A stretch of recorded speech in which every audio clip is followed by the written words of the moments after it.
Hello everyone, स्वागत करती हूँ आपका आपके अपने यूट्यूब चैनल आईसीएल क्लासेस में। मैं प्रियंका सिंह आपके लिए लेकर आई हूँ एनसीईआरटी का पूरा सिलेबस। स्टूडेंट्स, आज हम बात करेंगे एनसीईआरटी के पॉलिटिकल साइंस के 12th क्लास के फर्स्ट चैप्टर की, शीत युद्ध का दौर। इससे पहले मैं आपको बताना चाहती हूँ कि सीबीएसई ने एनसीईआरटी में कुछ चेंजेस किए हैं, कुछ बदलाव लाए हैं, उसने कुछ टॉपिक डिलीट कर दिए हैं। उसकी इंफॉर्मेशन मैं आपको नेक्स्ट वीडियो में प्रोवाइड कर दूंगी। चलिए आगे बढ़ते हैं। आज हम स्टार्ट करते हैं फर्स्ट चैप्टर, जिसका नाम है शीत युद्ध का दौर।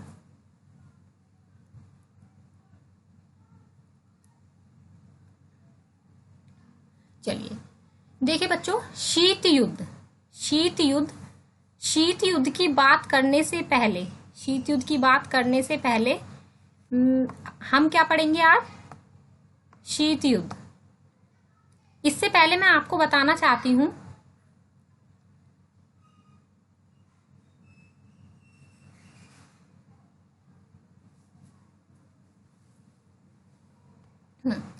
कि शीत युद्ध की शुरुआत कैसे हुई। शीत युद्ध की शुरुआत से पहले संसार में दो युद्ध हुए थे, प्रथम विश्व युद्ध और द्वितीय विश्व युद्ध। प्रथम विश्व युद्ध मतलब फर्स्ट वर्ल्ड वॉर, जो कि 1914 से 1918 तक हुआ। इस युद्ध को हम द ग्रेट वॉर के नाम से भी जानते हैं, क्योंकि उस समय यह एक ऐसा युद्ध था जिसमें काफी मात्रा में जान और माल की हानि हुई थी। मतलब इसमें करीब 1,70,00,000 लोग मारे गए थे और इससे दुगने लोग घायल हुए थे। तो उस समय यह बहुत ही खतरनाक साबित हुआ था। इसके बाद दूसरा युद्ध हुआ 1939 से 1945 तक।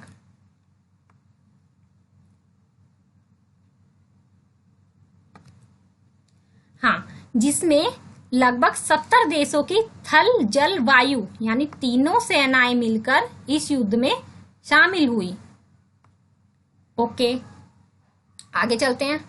देखिए स्टूडेंट, आपको मैं इसमें मेन जो पॉइंट हैं, जो हमारी इंपॉर्टेंट बातें हैं, उन्हें बताऊंगी, और आप साथ के साथ कॉपी और एक नोटबुक लेकर जरूर बैठिए और मेरी जितनी भी बातें हैं उन्हें नोट करते रहिए। जिससे क्या होएगा, आपके पास सारा मटेरियल आसानी से मिल जाएगा और आप मेरी वीडियो को अगर थोड़ा भूल भी जाएंगे तो आपके पास वो मटेरियल रहेगा। चलिए आगे बढ़ते हैं। इसके बाद इस महायुद्ध में क्या हुआ था, 5 से 7 करोड़ लोगों की जानें गई थी, जो कि बहुत ज्यादा क्या था, हानिकारक था। बहुत ज्यादा क्या था, हानिकारक था। और इसमें क्या हुआ था, परमाणु हथियारों का इस्तेमाल बहुत ज्यादा हुआ था। ये युद्ध क्या हुआ था, 6 सालों तक लड़ा गया। और इसकी शुरुआत कब हुई थी? द्वितीय विश्व युद्ध की शुरुआत हुई थी 1 सितंबर। द्वितीय विश्व युद्ध की शुरुआत हुई थी 1 सितंबर 1939 में। और इसका अंत कब हुआ था, 2 सितंबर 1945 में, जो कि शीत युद्ध का चरम बिंदु था। शीत युद्ध की शुरुआत। अब हम आते हैं अपने मेन पॉइंट पर, शीत युद्ध। चलिए चैप्टर 1, शीत युद्ध का दौर। देखिए आज हम बात करेंगे शीत युद्ध। शीत युद्ध होता क्या है, ये रहा शीत युद्ध। शीत युद्ध पर हम चर्चा करेंगे कि ये है क्या। देखिए शीत का मतलब होता है, बेटा मैं जो बातें बता रही हूं वो साथ के साथ आप नोट डाउन करते रहिए। शीत का मतलब होता है ठंडा और युद्ध का मतलब होता है युद्ध, लड़ाई। तो शीत युद्ध उसे कहते हैं एक ऐसी स्थिति, कैसी स्थिति, एक ऐसी स्थिति जिसमें दो गुटों के बीच, जिसमें दो लोगों के बीच, दो देशों के बीच या दो गुटों के बीच युद्ध जैसी स्थिति तो बनी रहती है, लेकिन वास्तविक रूप से युद्ध नहीं होता। मतलब मेरे कहने का मतलब यह है कि उसमें कोई भी रक्त रंजित युद्ध नहीं होता, कोई खून खराबा नहीं होता।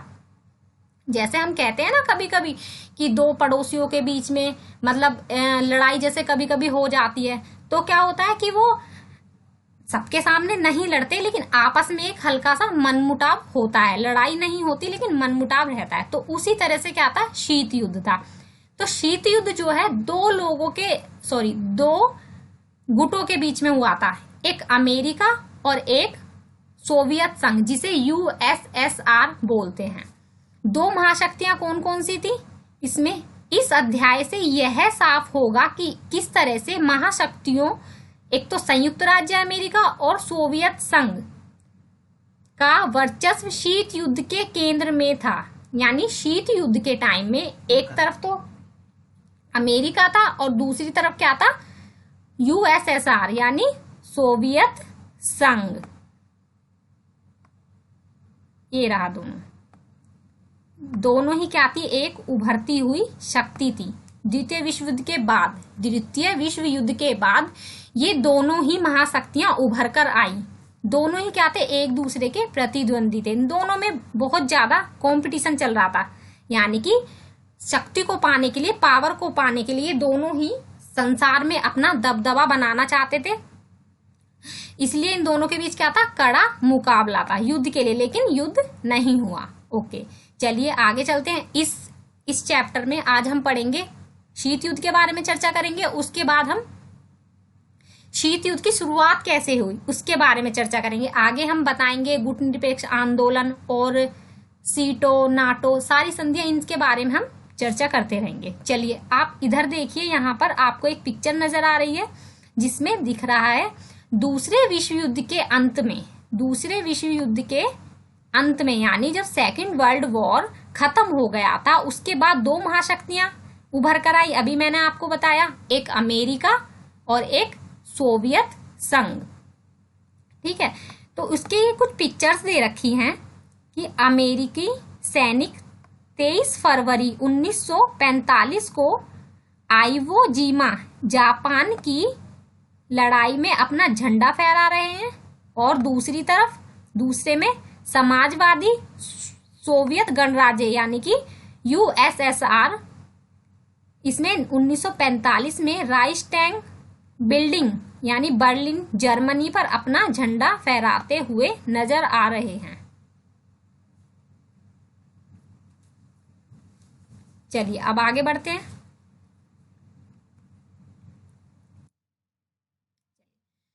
क्यूबा का मिसाइल संकट। अब हम पढ़ेंगे क्यूबा का मिसाइल संकट। ये जो क्यूबा का मिसाइल संकट था, इसी से शीत युद्ध की शुरुआत हुई थी। कैसे? चलिए, 1961 की अप्रैल में सोवियत संघ के नेता को यह चिंता सता रही थी कि अमेरिका साम्यवादियों द्वारा शासित क्यूबा पर आक्रमण कर देगा और इस देश के राष्ट्रपति फिदेल कास्त्रो का तख्ता पलट हो जाएगा। अब मैं आपको बताना चाहती हूं कि देखिए, क्यूबा क्या है, अमेरिका के तट से लगा हुआ एक छोटा सा द्वीपीय देश है क्यूबा। मैं इसे हाईलाइट कर देती हूँ। क्यूबा का जुड़ाव जो था किससे था, सोवियत संघ से था। लेकिन अमेरिका जो था और सोवियत संघ उसे क्या करता था, वित्तीय सहायता देता था। सोवियत संघ के नेता निकिता क्रुश्चेव ने क्यूबा को रूस के सैनिक अड्डे के रूप में बदलने का फैसला किया। जो सोवियत संघ था वो क्या, क्यूबा को आर्थिक सहायता दे रहा था और उसे एक सैनिक अड्डा बदलना चाह रहा था, सैनिक अड्डा बनाना चाह रहा था। 1962 में क्रुश्चेव ने, जो वहां के नेता थे, क्यूबा में परमाणु मिसाइलें तैनात कर दी। इन हथियारों की तैनाती से पहली बार अमेरिकी नजदीकी निशाने की सीमा में आ गया। हथियारों की इस तैनाती के बाद सोवियत संघ पहले की तुलना में अब अमेरिका के मुख्य भूभाग के लगभग 2 गुने ठिकानों या शहरों पर हमला बोल सकता था। क्यूबा में सोवियत संघ द्वारा परमाणु हथियार तैनात करने की भनक अमेरिकियों को 3 हफ्ते बाद लगी। जब अमेरिका को पता चला कि जो सोवियत संघ है वो क्यूबा को कुछ बेनिफिट्स देकर, कुछ सुविधाएं देकर आर्थिक रूप से उसे अपने क्षेत्र में शामिल करना चाह रहा है, तो फिर क्या हुआ? तो अमेरिकी राष्ट्रपति जॉन एफ कैनेडी, देखिए ये आपके एग्जाम में भी शॉर्ट क्वेश्चन पूछे जाते हैं, तो आप इसे साथ के साथ नोट करते रहिए। मैं इसे हाईलाइट कर देती हूँ।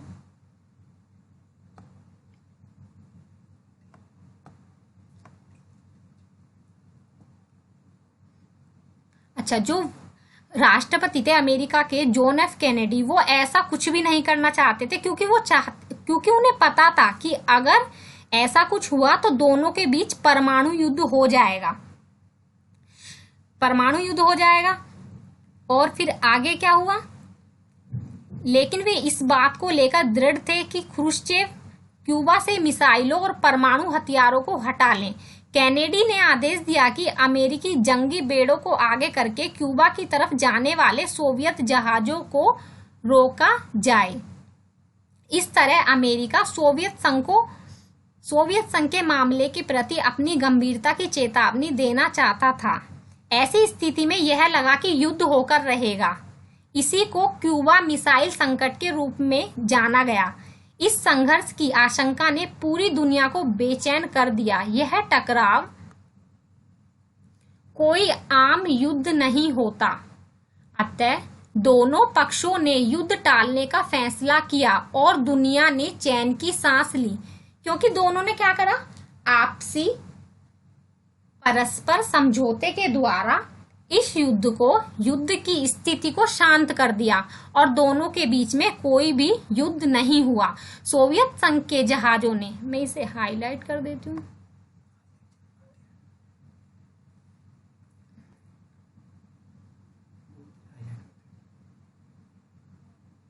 ओके, ये देखिए ये कुछ इंपॉर्टेंट बातें हैं। देखिए, क्यूबा मिसाइल संकट शीत युद्ध का चरम बिंदु था, क्योंकि बेटा जो शीत युद्ध की स्टार्टिंग हुई थी वो क्यूबा से ही हुई थी, क्यूबा के मिसाइल संकट से ही हुई थी। सोवियत संघ और अमेरिकी तथा इसके साथी देशों के बीच प्रतिद्वंद्विता, तनाव और संघर्ष की एक श्रृंखला के रूप में जारी रहा। कहने का अर्थ यह है कि जो क्यूबा का मिसाइल संकट था, जो भी आपको मैंने बताया, जिसे सोवियत संघ अपने क्षेत्र में शामिल करना चाह रहा था, उसी से शीत युद्ध की शुरुआत हुई थी। और उसमें जो शामिल देश थे, अमेरिका के साथ जो शामिल देश थे और सोवियत संघ के साथ जो शामिल देश थे, उनमें क्या हो रहा था? आपस में क्या हो रहा था? प्रतिद्वंद्विता हो रही थी, कॉम्पिटिशन हो रहा था, संघर्ष हो रहा था, तनाव हो रहा था। किस चीज के लिए? क्षेत्र पर, यानी वर्ल्ड पर, संसार पर अपना ज्यादा से ज्यादा दबदबा कायम करने के लिए हो रहा था। ठीक है, लेकिन क्या सौभाग्य से इन तनावों और संघर्षों ने युद्ध का रूप नहीं लिया, यानी कि कोई भी किसी भी देश में या किसी भी गुट में रक्त रंजित युद्ध नहीं हुआ।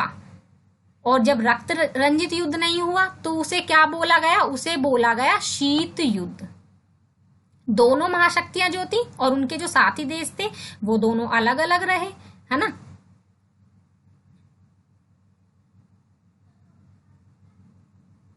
और फिर क्या हुआ?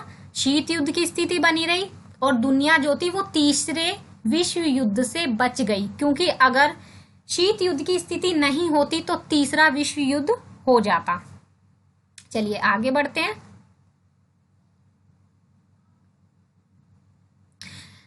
शीत युद्ध सिर्फ जोर आजमाइश, सैनिक गठबंधन अथवा शक्ति संतुलन का मामला भर नहीं था, बल्कि इसके साथ साथ विचारधारा के स्तर पर भी एक वास्तविक संघर्ष जारी था।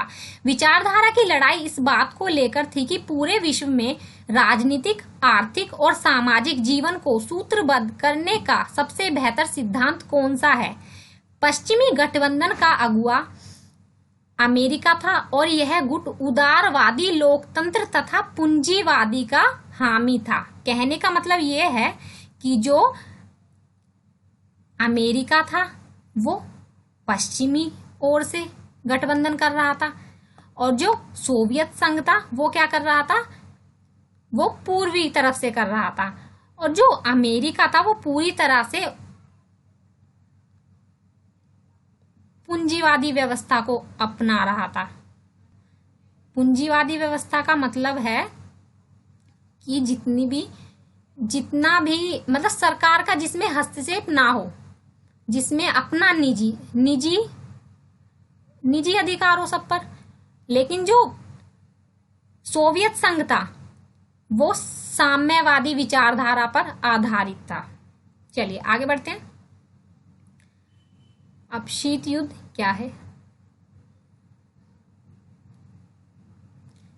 सन 1945 में मित्र राष्ट्रों, देखिए आपसे पूछा जाएगा कि मित्र राष्ट्र कौन से थे और धुरी राष्ट्र कौन से थे। सन 1945 में मित्र राष्ट्रों और धुरी राष्ट्रों के बीच दूसरे विश्व युद्ध 1939 से 1945 की समाप्ति हो गई। ये मैंने आपको पहले ही बता दिया कि जो दूसरा विश्व युद्ध था वो 1939 में शुरू हुआ था और 1945 में खत्म हो गया था। और देखिए मित्र राष्ट्रों की अगुवाई, मित्र राष्ट्रों में कौन कौन था, अमेरिका था, सोवियत संघ था, ब्रिटेन और फ्रांस था, जो कि जीत गए थे, द्वितीय विश्व युद्ध में जीत गए थे।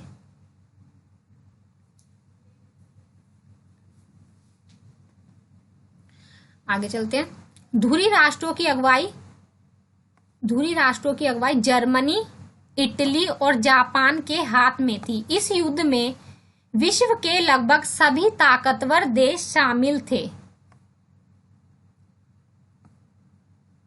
यह युद्ध यूरोप से बाहर के इलाके में भी फैला और इसका विस्तार दक्षिण पूर्व एशिया, चीन, बर्मा जिसे अब म्यांमार बोलते हैं, और भारत के पूर्वोत्तर के कुछ हिस्सों तक फैला। इस युद्ध में बड़े पैमाने पर जनहानि का मतलब होता है बेटा जिसमें लोग मारे जाते हैं, और धनहानि का मतलब होता है आर्थिक रूप से जो परेशानी आ जाती है, यानी जो फोर्स होती है, लोग होते, सेना होती है, उस पर जो खर्च होता है वो दोनों जन और धन दोनों की हानि हुई। 1914 से 1918 के बीच, ये मैंने आपको अभी पहले बताया था कि प्रथम विश्व युद्ध हुआ था 1914 से 1918 के बीच। प्रथम विश्व युद्ध उसने पूरे विश्व को दहला दिया, लेकिन जो द्वितीय विश्व युद्ध था वो उससे भी ज्यादा हानिकारक था। ये मैंने आपको पहले से ही बता दिया।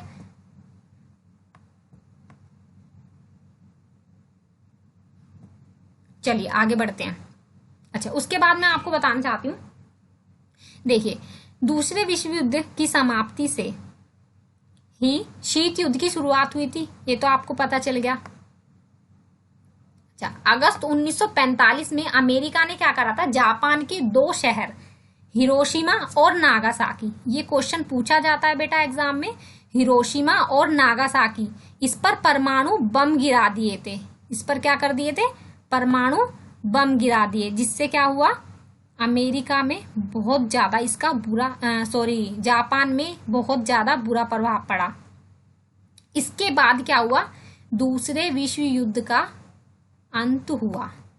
परमाणु बम गिराने के अमेरिकी फैसले के आलोचकों का कहना है कि अमेरिका को इस बात को जानना था कि जापान आत्मसमर्पण करने वाला है, ऐसे में बम गिराना जरूरी नहीं था। लेकिन इन आलोचकों का मानना है कि अमेरिका की इस कार्रवाई का लक्ष्य सोवियत संघ को एशिया तथा अन्य जगहों पर सैन्य और राजनीतिक लाभ उठाने से रोकना था। वह सोवियत संघ के सामने यह भी जाहिर करना चाहता था कि अमेरिका ही सबसे बड़ी ताकत है। अमेरिका के समर्थकों का तर्क था कि युद्ध को जल्दी से जल्दी समाप्त करने तथा अमेरिकी और साथी राष्ट्रों की आगे की जनहानि को रोकने के लिए परमाणु बम गिराना जरूरी था।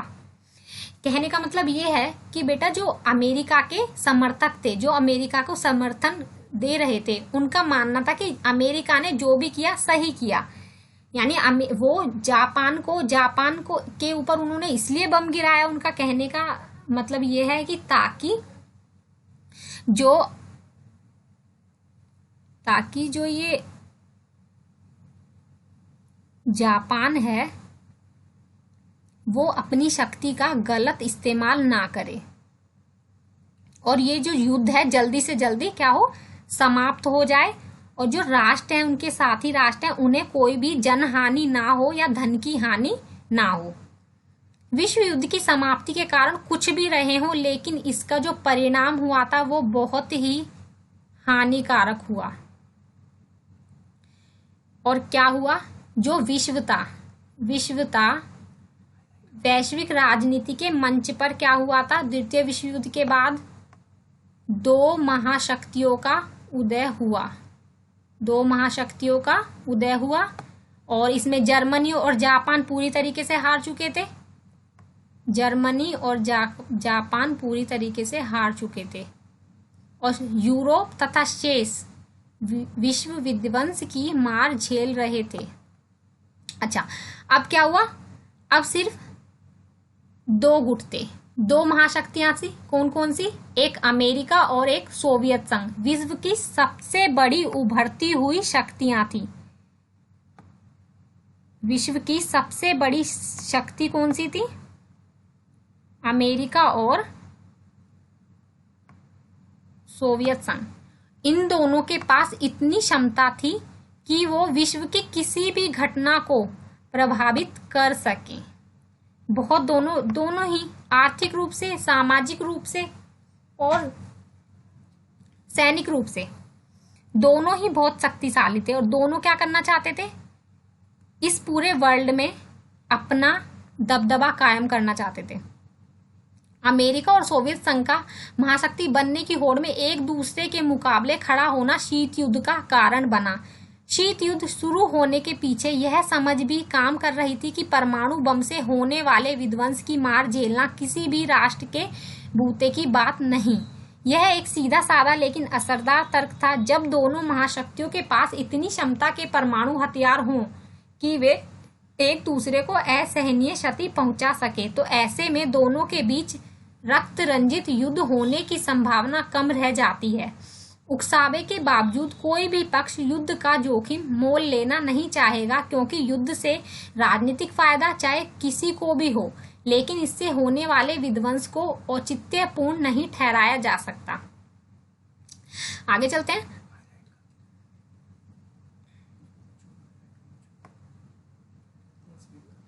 देखिए, जब दोनों ही पार्टी कोई भी अगर वो चाहते हैं कि किसी चीज से हमें नुकसान होने वाला है या उसका क्या होगा, उसका जो रिजल्ट होगा बहुत बुरा होगा, तो वो उस काम को करेंगे थोड़ी ना। तो दोनों ने क्या करा, आपसी सलामती से सिचुएशन के अकॉर्डिंग युद्ध नहीं किया, क्योंकि दोनों ही चाहते थे कि युद्ध ना हो। दोनों एक दूसरे की शक्ति से क्या थे, परिचित थे, जानते थे कि दोनों ही शक्तिशाली हैं।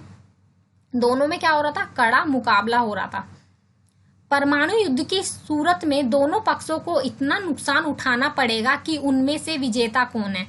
दोनों ही जानते थे कि अगर ये युद्ध हुआ तो उन्हें पता थोड़ी ना चल पाएगा कि कौन जीतेगा, क्योंकि दोनों तो शक्तिशाली। अब एक बात बताओ, अगर हम किसी से टक्कर ले रहे हैं, दोनों ही हैं, तो हम ये डिसाइड नहीं कर सकते ना बेटा कि हम जीतेंगे या वो जीतेगा। हमें डर रहेगा कि वो भी तो जीत सकता है, हम भी जीत सकते हैं, दोनों ही एक जैसे हैं, है ना। अगर हमें ये पता है कि सामने वाला जो बंदा है वो हमसे कमजोर है, तो फिर तो हम ये सोचेंगे कि चलो हम ही जीतेंगे। लेकिन जब दोनों बराबर हैं तो उसका अंदाजा नहीं लगा सकते।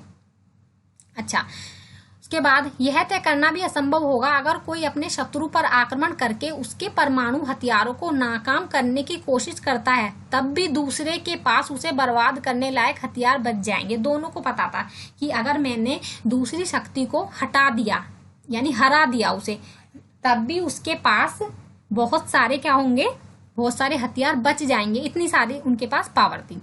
इसे अपराध रोक और संतुलन का तर्क कहा गया।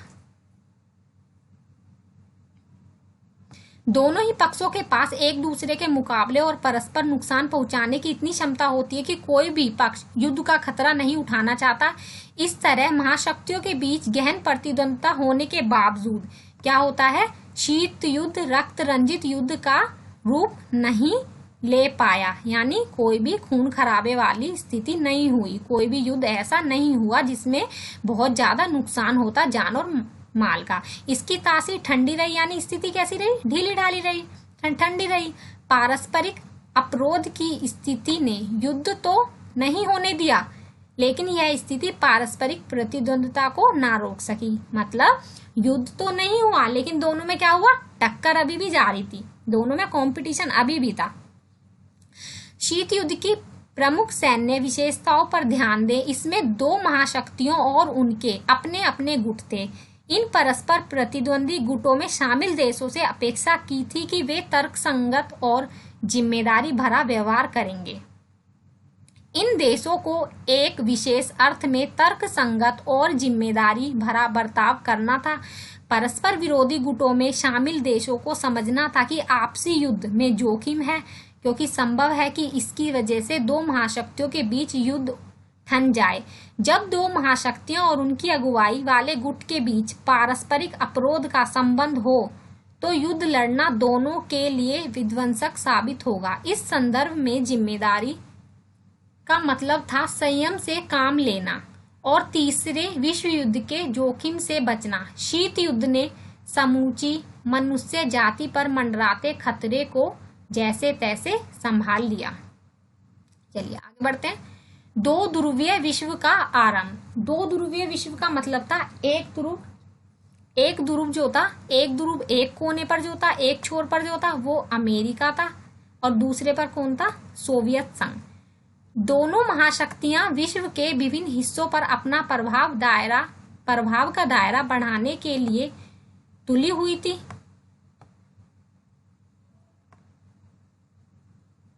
दुनिया दो गुटों के बीच बहुत स्पष्ट रूप से बटी हुई थी। ऐसे में किसी मुल्क के लिए एक रास्ता यह था कि वह अपनी सुरक्षा के लिए किसी एक महाशक्ति के साथ जुड़ जाए, क्योंकि हम सभी सोचेंगे अगर हमें सेफ रहना है तो हम किसके साथ जाएंगे, जिसके पास पावर है, जो हमें कुछ सहायता दे सकता है, हेल्प कर सकता है, हमारी जान बचा सकता है, हम उसी के साथ तो जाएंगे।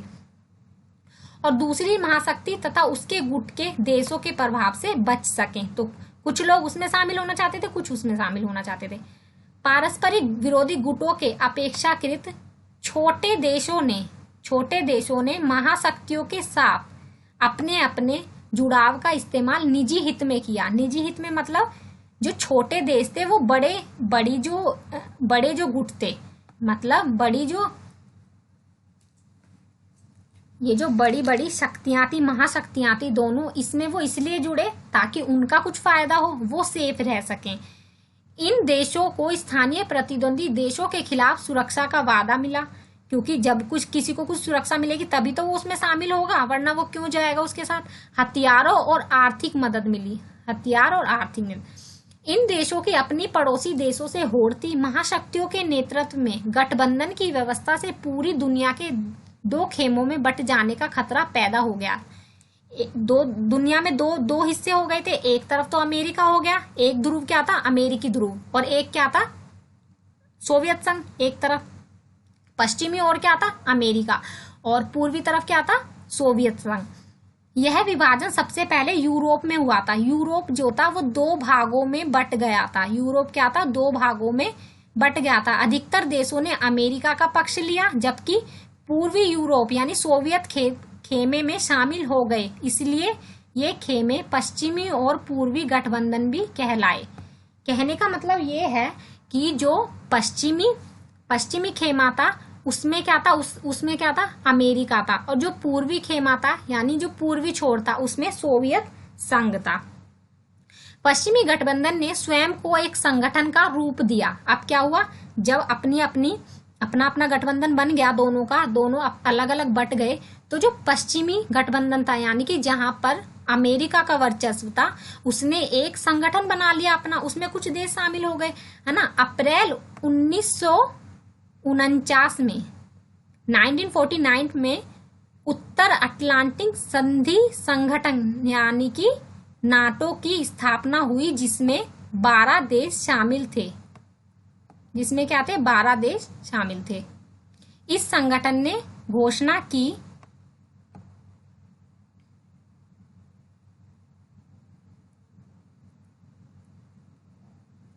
कि उत्तरी अमेरिका तथा यूरोप के इन देशों में से किसी एक पर भी हमला होता है तो इसे संगठन में शामिल सभी देश अपने ऊपर हमला मानेंगे, क्योंकि जो उसमें शामिल हैं किसी संगठन में, अगर उनके ऊपर किसी भी तरह का कोई भी खतरा मंडराता है तो वो क्या करेंगे, जब वो एक ही यूनिट बन गए, एक ही यूनिटी में शामिल हो गए हैं, तो अगर कुछ भी होता है तो वो तो अपने ऊपर ही मानेंगे क्योंकि वो एक ही संगठन में शामिल हैं, है ना। और क्या होगा, जब मुसीबत आएगी या कोई भी प्रॉब्लम होगी तो वो एक दूसरे की मदद करेंगे। इसी प्रकार के पूर्वी गठबंधन को वारसा संधि के नाम से जाना जाता है। इससे मैं हाईलाइट कर देती हूँ। देखिए, पश्चिमी गठबंधन जो था उसमें एक क्या बनी थी संधि, नाटो, और जो ये पूर्वी गठबंधन है इसमें बनी थी वारसा संधि। इसकी अगुवाई किसने की थी, सोवियत संघ ने की थी। किसने की थी, सोवियत संघ ने।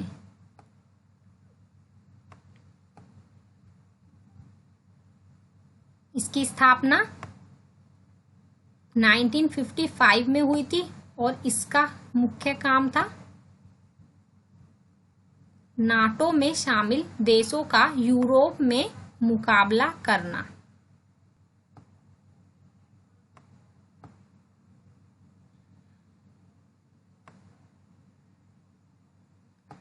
ओके, चलिए आगे बढ़ते हैं। शीत युद्ध के दौरान अंतरराष्ट्रीय गठबंधनों का निर्धारण महाशक्तियों की जरूरतों और छोटे देशों के लाभ हानि के गणित से होता था। यानी जो गठबंधन बने हुए थे वो छोटे जो लोग थे, यानी छोटे जो देश थे, वो उनके लाभ हानि के बारे में भी सोचते थे, उनकी जरूरतों के बारे में भी सोचते थे। जैसा कि ऊपर बताया गया है, महाशक्तियों के बीच तनातनी का मुख्य अखाड़ा यूरोप बना, क्योंकि जो यूरोप था सब उसी पर अधिकार करना चाहते थे। वो दो भागों में बट गया था। सोवियत संघ चाहता था कि यूरोप में उसका दबदबा हो और अमेरिका चाहता था कि उसका दबदबा हो। कुछ एक मामलों में यह भी हुआ कि महाशक्तियों ने अपने अपने गुट में शामिल करने के लिए कुछ देशों पर अपनी ताकत का इस्तेमाल किया। ऐसे होता है ना, जब हम किसी को अपने ग्रुप में मिलाना चाहते हैं, ऐसे होता है ना, जो हमारा सर्कल होता है फ्रेंड्स का, उसमें भी हम ऐसे ही करते हैं। तो जो कुछ कमजोर लोग होते हैं उन पर हम क्या करते हैं, हम अपना उन पे दबदबा झाड़ते हैं, हम अपना रोब झाड़ते हैं, है ना। इसी तरीके से इन महाशक्तियों ने भी किया। जो छोटे देश थे उन पर क्या करा, अपनी ताकत का इस्तेमाल किया उन्हें अपने गठबंधन में शामिल करने के लिए। पूर्वी यूरोप में सोवियत संघ की दखलंदाजी इसका उदाहरण है। सोवियत संघ ने पूर्वी यूरोप में अपने प्रभाव का इस्तेमाल किया।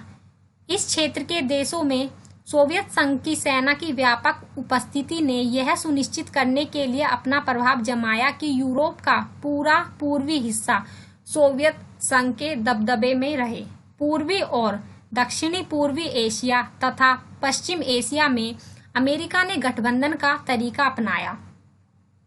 इन गठबंधनों को दक्षिण कौन कौन से गठबंधन थे, दक्षिण पूर्वी एशियाई संधि संगठन यानी सीटो, और एक था केंद्रीय संधि संगठन सेंटो कहा गया। दो संगठन बने, एक सीटो और एक सेंटो। इसके जवाब में सोवियत संघ तथा साम्यवादी चीन ने इस क्षेत्र में देशों मसलन उत्तरी वियतनाम, उत्तरी कोरिया और इराक के साथ अपने संबंध मजबूत किए। भाई दोनों ही क्या कर रहे थे, देशों को अपने साथ मिला रहे थे ताकि क्या हो, उनकी जो पावर है, उनका जो दबदबा है वो वर्ल्ड में बढ़ जाए, फैल जाए। शीत युद्ध के कारण विश्व के सामने दो गुटों के बीच बंट जाने का खतरा पैदा हो गया। ऐसी स्थिति में औपनिवेशिक शासन मसलन ब्रिटेन और फ्रांस के चंगुल से मुक्त हुए नव स्वतंत्र देशों को चिंता हुई कि कहीं वे अपनी इस आजादी को पाने के साथ खो ना बैठे। मैं आपको बताती हूँ बेटा, जिस टाइम शीत युद्ध चल रहा था यानी द्वितीय विश्व युद्ध समाप्त हुआ था, उसी टाइम कुछ देश स्वतंत्र हुए थे। जो हमारा भारत था वो उस टाइम स्वतंत्र हुआ था, तो उन देशों को, क्योंकि वो छोटे थे, पहले तो वो गुलाम थे, उन्हें डर था कि कहीं ये जो शक्तिशाली गठबंधन है यानी दोनों अमेरिका और सोवियत संघ, दोनों इन दोनों से उनको खतरा हो रहा था कि वो इसमें ना शामिल कर ले हमें। आगे चलते हैं। साम्यवादी चीन का 1950 के दशक के उत्तरार्ध में सोवियत संघ से अनबन हो गई। सन 1969 में इन देशों के बीच एक भूभाग पर आधिपत्य को लेकर छोटा सा युद्ध भी हुआ। इस दौर की एक महत्वपूर्ण घटना गुट निरपेक्ष आंदोलन का विकास है। इस आंदोलन ने नव स्वतंत्र राष्ट्रों को दो ध्रुवीय विश्व की गुटबाजी से अलग रहने का मौका दिया। देखिए बेटा, यह बहुत इंपॉर्टेंट क्वेश्चन बनेगा यहाँ से, और एग्जाम में हमेशा पूछा जाता है कि गुट निरपेक्ष आंदोलन क्या है, या गुट निरपेक्ष आंदोलन कहाँ शुरू हुआ, इसके क्या परिणाम हुए और इसका कारण क्या था। इसे मैं हाईलाइट कर देती हूँ। देखिए, जो नव स्वतंत्र देश थे, जो अभी अभी स्वतंत्र हुए थे गुलामी के चंगुल से, उन लोगों ने क्या किया, गुट निरपेक्षता की नीति अपना ली। गुट निरपेक्षता का मतलब होता है बेटा, गुट का मतलब होता है एक ग्रुप, एक संगठन, एक समूह, और निरपेक्ष का मतलब होता है उसमें शामिल हो ना होना, यानी कि अलग रखना, किसी भी गुट के सापेक्ष ना होना, किसी भी गुट में शामिल ना होना, यानी अलग रहना उस गुट से। तो जो नव स्वतंत्र देश थे, जैसे हमारा भारत भी उस टाइम पर जब भी स्वतंत्र हुआ था, आजाद हुआ था, तो वो किसी भी गुट में शामिल नहीं हुआ। ना वो अमेरिका के साथ गया और ना वो सोवियत संघ के साथ गया। उसने क्या किया, गुट निरपेक्षता की नीति को अपना लिया। और क्या करा उसने, इस आंदोलन ने नव स्वतंत्र राष्ट्रों को दो ध्रुवीय विश्व की गुटबाजी से अलग कर लिया। यानी जो दो ध्रुवीय विश्व था, एक ध्रुव कौन सा था, अमेरिका, और दूसरा ध्रुव कौन सा था, सोवियत संघ। तो हमारा जो भारत था वो ना तो वो अमेरिका के साथ गया और ना वो सोवियत संघ के साथ गया। उसने एक अलग ही नीति अपना ली, एक अलग ही आंदोलन चलाया, गुट जिसे बोलते हैं गुट निरपेक्षता की नीति। आप यह सवाल पूछ सकते हैं कि आखिर महाशक्तियों को अपना गुट बनाने की जरूरत क्यों पड़ी। आखिर अपने परमाणु हथियारों और अपनी स्थायी सेना के बूते महाशक्तियां इतनी ताकतवर थी कि एशिया तथा अफ्रीका और यहाँ तक कि यूरोप के अधिकांश छोटे देशों की साझी शक्ति का भी इनसे कोई मुकाबला नहीं था। लेकिन हमें यह जरूरत है समझने की, छोटे देश निम्न कारणों से महाशक्तियों के बड़े काम के थे। किस लिए थे, यानी कहने का मतलब ये है कि जो छोटे देश थे वो महाशक्तियों के किस काम आ सकते थे, है ना। कुछ तो लालच होगा ना कि महाशक्तियां उन्हें अपने में समेटना चाहती हैं, अपनी तरफ करना चाहती हैं। तो क्या था, महत्वपूर्ण संसाधन जैसे तेल, खनिज, जो धातुएं मिलती हैं, है ना, भू क्षेत्र,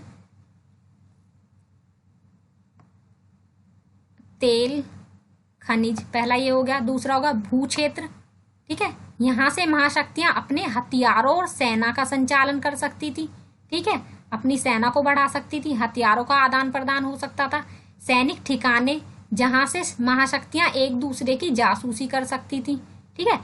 आर्थिक मदद, जिससे गठबंधन में शामिल जो देश हैं, बहुत से छोटे छोटे देश, सैन्य खर्च वहन करने में मददगार हो सकते। तो क्या थे ये, इसके चार कारण थे। एक तो खनिज पदार्थों के लिए, तेल के लिए, ठीक है, निगरानी रखने के लिए, आर्थिक मदद देने के लिए, है ना, और हथियारों का और सेना का संचालन करने के लिए। ये चार पॉइंट है, मैंने हाईलाइट कर दिए हैं। ये आगे बढ़ते हैं। ये ऐसे कारण थे जो छोटे देशों को महाशक्तियों के लिए जरूरी बना देते थे। इसीलिए क्या कर रहे थे, ये जो महाशक्तियां थी छोटे देशों को अपने गठबंधन में शामिल करना चाहती थी, ताकि इनकी जो शक्ति थी, इनकी जो पावर थी, वो क्या हो जाए, बढ़ जाए। विचारधारा के कारण भी ये देश महत्वपूर्ण थे। गुटों में शामिल देशों की निष्ठा से यह संकेत मिलता था कि महाशक्तियां विचारों का पारस्परिक युद्ध भी जीत रही हैं। गुट में शामिल हो रहे देशों के आधार पर वे सोच सकती थी कि उदारवादी लोकतंत्र और पूंजीवादी समाजवाद और साम्यवाद से कहीं बेहतर है। अथवा समाजवाद और साम्यवाद उदारवादी लोकतंत्र और पूंजीवाद की अपेक्षा बेहतर हैं। अच्छा, शीत युद्ध के दायरे, आगे बढ़ते हैं। अब शीत युद्ध के दौरान अनेक संकट सामने आए। क्यूबा के, अब जब शीत युद्ध होगा कुछ तो प्रॉब्लम होगी ही, कुछ समस्याएं भी आएंगी, तो उस टाइम भी आई होंगी। क्यूबा के जिस मिसाइल संकट से हमने इस अध्याय की शुरुआत की उनमें से एक था शीत युद्ध के दौरान खूनी लड़ाइयां भी हुई। लेकिन यहाँ ध्यान देने की बात यह है कि इन संकटों और लड़ाइयों की परिणति तीसरे विश्व युद्ध के रूप में नहीं हुई। यानी हुआ, थोड़ी बहुत लड़ाई हुई, लेकिन क्या हुआ, तीसरे विश्व युद्ध जैसा कुछ नहीं हुआ। दोनों महाशक्तियां कोरिया, बर्लिन, कांगो के दशक की शुरुआत और अन्य जगहों पर सीधे सीधे मुठभेड़ की स्थिति में आ चुकी थी। संकट गहराता गया क्योंकि दोनों में से कोई भी पीछे हटने के लिए तैयार नहीं था। जब हम शीत युद्ध के दायरे की बात करते हैं तो हमारा आशय ऐसे क्षेत्रों से होता है जहां विरोधी खेमों में बटे देशों के बीच संकट के अवसर आए, युद्ध हुए या इनके होने की संभावना बनी, लेकिन बातें एक हद से ज्यादा नहीं बढ़ी। कोरिया, वियतनाम और अफगानिस्तान जैसे कुछ क्षेत्रों में व्यापक जनहानि भी हुई। कहाँ कहाँ हुई? कोरिया, वियतनाम और अफगानिस्तान। यहाँ पर क्या हुआ, काफी सारे लोग मारे गए, लेकिन विश्व परमाणु युद्ध से बचा रहा।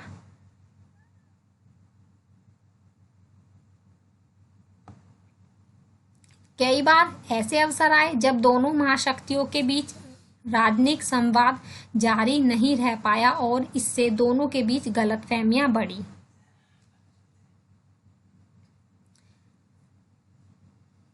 चलिए अब आगे बढ़ते हैं।